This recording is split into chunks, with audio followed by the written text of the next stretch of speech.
Believe me when I tell you, it is a hot mess up in here. Also, ignore the fact that I sit in my kid's high chair regularly. I'm a short person. All right, let's sigh. I mean, at a distance, it looks okay. When people come over, they're like, ooh, a Hoya cabinet. It's a mess. There's like, oh my gosh. Like this one vine is just going rogue in there. Plus I want to move everything out of LECA. And for inquiring minds, this is my $40 Ikea cabinet that I retrofitted into a functioning greenhouse. I have multiple videos about that.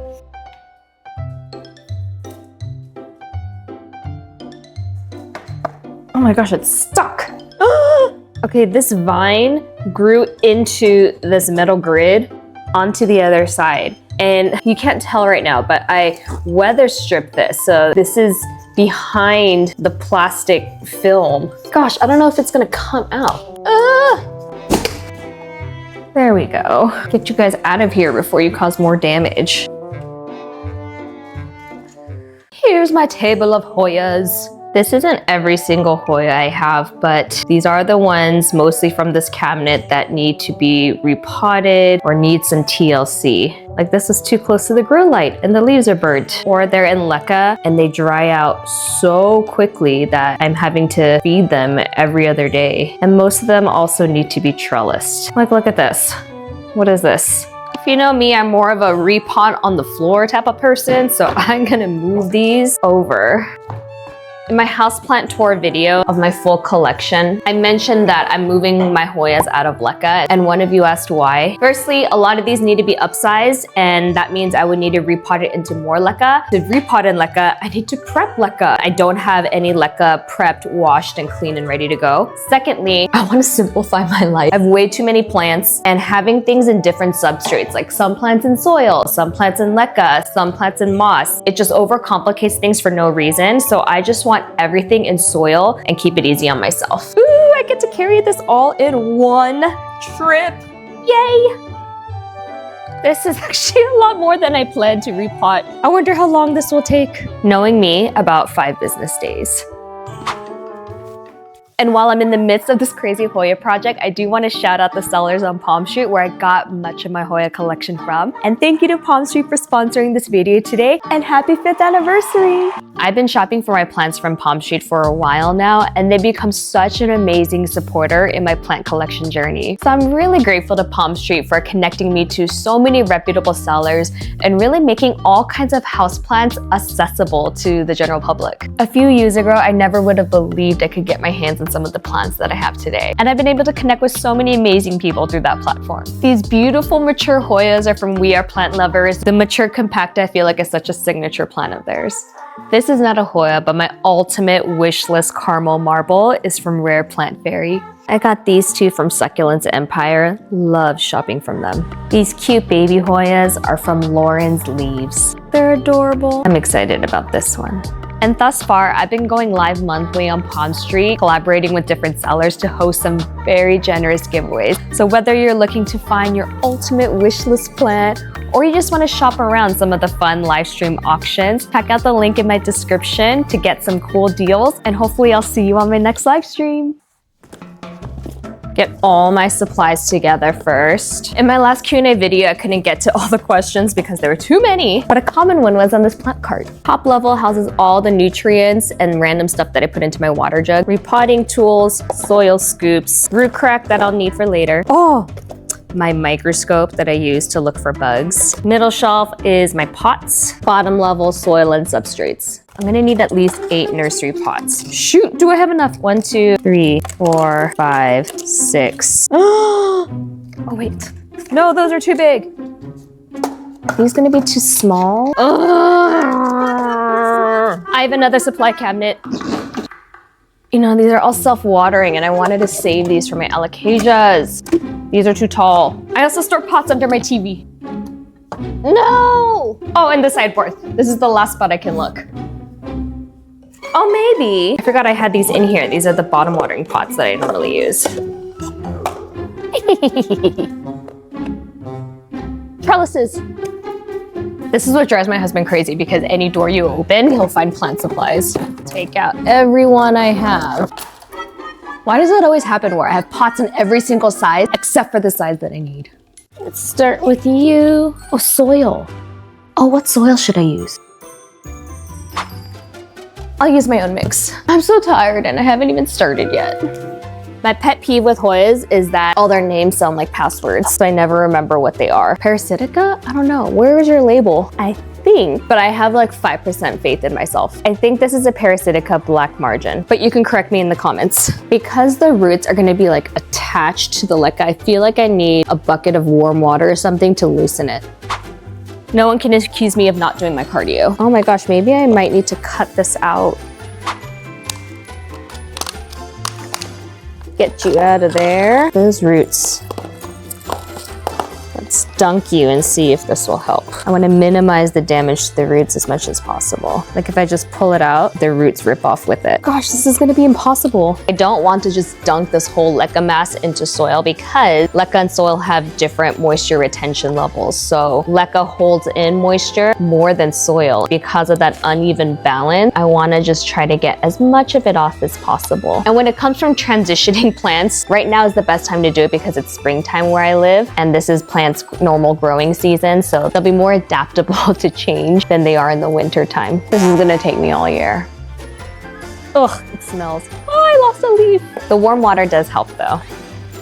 Oh my gosh, I got it all. Ta-da, I'm freaking proud of myself. Maybe I should just take another one out of LECA while I'm at it. This one is Australis Lisa. I mislabeled this one in my last video. I accidentally called this a Crimson Queen, but it's not. When Hoyas get a lot of light, they get sun stressed and they turn more pink, which I think is so cute. Let me free you from your LECA prison. I'll continue my Q&A. I got asked if I feel grief when a plant dies. Most of the time, no, because killing plants is such a normal part of the plant care process. Like if you haven't killed a plant, are you really a plant parent? Ooh, look at those roots. Waterboarding time. Grief, I don't think is the right word to describe it, but I was very distressed when I almost killed my first variegated Frydek, just because that plant had particular sentimental value. The Frydek was such a wish list plant a really long time for me. And at that time, they were extremely expensive. Like people would sell corms for $100. But my friend Jen sent me one and it grew into the most beautiful plant ever. I was so proud of it that I'd grown it from a corm into that full plant. And then I almost killed her. She was completely rotted. I was a plant wet nurse. I C-sectioned out like 7 of her corms, put all those corms in the ICU, incubated them, and then those children grew up and now my cabinet is completely stuffed. I made a whole video on that very stressful process, but mother is recovered alive and well and all her children are thriving and they're taking over my house. But that was the only time I would say I was stressed out about a plant. Most of the time, you know, plants don't make it. It's all a learning opportunity to figure out what I need to do differently next time. And oh gosh, someone else asked what plant I've killed many times before I figured out its care. And it probably has to be alocasias because they can be finicky and I've lost many along the way, but I learned so much and now they are probably my most thriving collection in my greenhouse. So when people try to shade me when I have a plant fail, how else do you expect to learn? You have to fail to figure out where you can improve upon,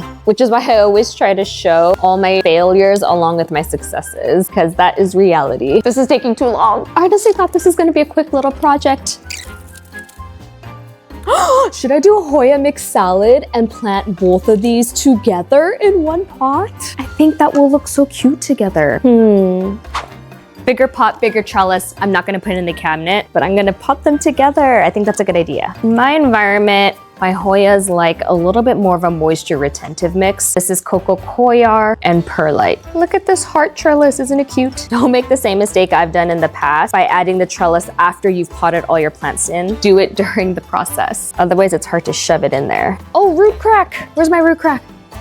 I have a lot of different kinds of root crack that I use, which is mycorrhizae and oculin, and it helps prevent transplant shock. And the specific one I'm using today is called Repot Recovery, and it's designed to specifically help plants recover from the stress of transplant shock. And one of the use scenarios it gives is moving things from LECA into soil. I usually just sprinkle it directly onto the roots, but it's been kind of causing a mess lately, so I'm going to put it in the water. It's 1 teaspoon per gallon, and it makes the water really dark, FYI, so be careful. I'll pour this into a watering can and then we'll use this after I repot. Oh, and I'm spilling everywhere. right, back to work. This one here, and we'll have it trail around this way, and this one over here. And let's backfill that. Oh my gosh, I'm just like breaking leaves. Water it in with the root crack. And while it's watering, I'm gonna get plant clips and start trellising this.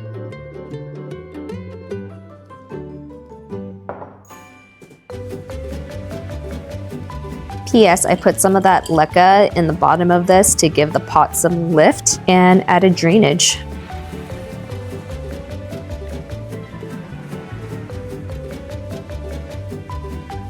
Should have labeled these, but this is a Hoya Bacoensis variegated, Hoya Silver Lady, Hoya Publicalis Silver. Ooh, these newest leaves are getting longer. And this is a Hoya Coratia, I have no idea, Silver.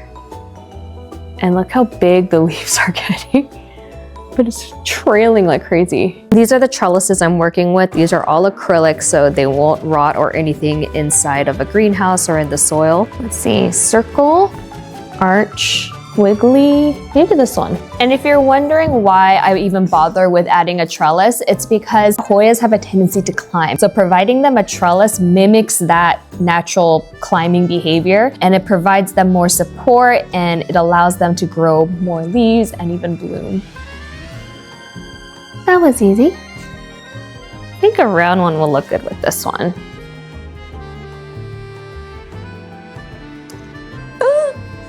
I keep doing that.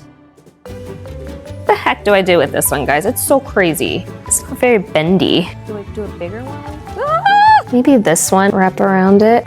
By bending it, I'm like breaking the stem because sap is coming out, so I don't want to do that. Okay, this plant is stressing me out, so this might be unpopular.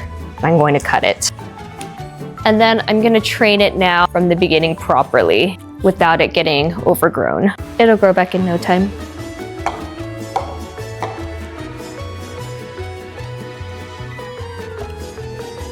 Big improvement in cuteness level.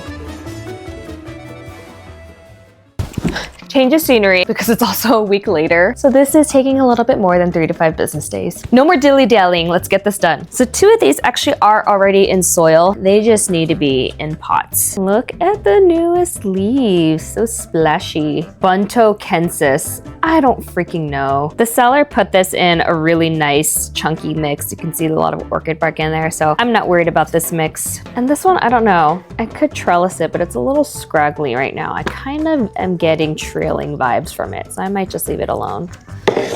Set these aside for now. And there are 1, 2, 3, 4, 5, 6 in LECA. I'm just gonna mass unLECA these right now. I wasn't really a Hoya person to begin with on my plant journey until I had one flower, and it has the most beautiful blooms ever. And ever since then, I've been obsessed. So that's why I've been slowly increasing my Hoya collection, because I want to have a lot of blooms this spring.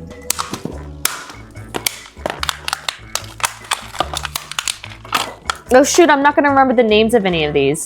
Hoya Wayeti. This one's a sad looking crimson queen. Ah! I think this is the Parasitica Splash. Publicalis Splash. Obovata. Another Parasitica Splash. This is the one that's bloomed for me before. Back to business freeing them.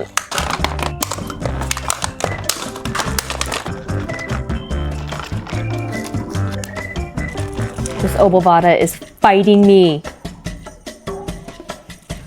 That might be the best I can do. Gross. Here is everything, along with the trellises I'm planning for it. The Obovata is too stiff, and I have one of these already. I don't know, it's like a branch. I can't really trail this around anything, so I'm just gonna let it grow as is. These two, I'm gonna pot together. They look similar enough to me. I hope they come out cute.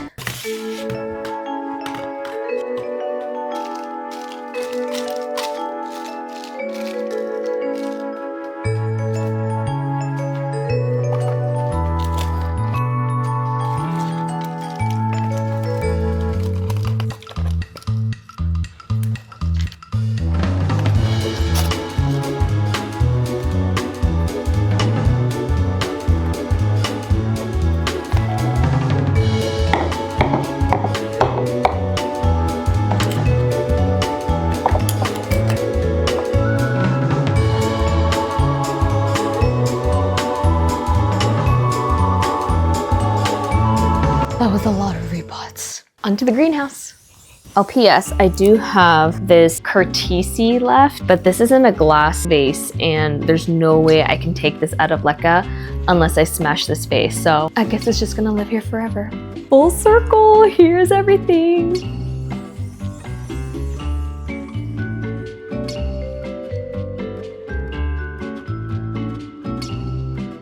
I should mention that root crack is not a replacement for fertilizer, so I'm gonna sprinkle some into each of the pots. I do have my liquid fertilizer that I keep in my 5-gallon water jug. Since I watered all of these already with the root crack, I'm just gonna use top dressing one, and then when I water it next time, it'll feed the plant. And this lasts for 1 month, so it's easy. All of these are not gonna fit back in here.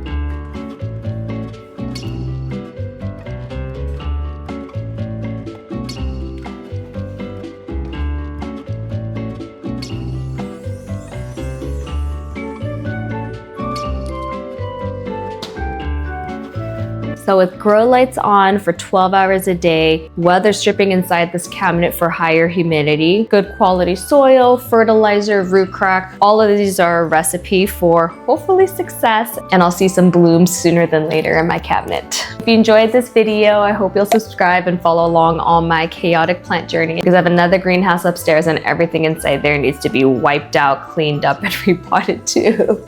But I love this one. Oh shoot, I forgot to relabel everything and now I don't know what anything is.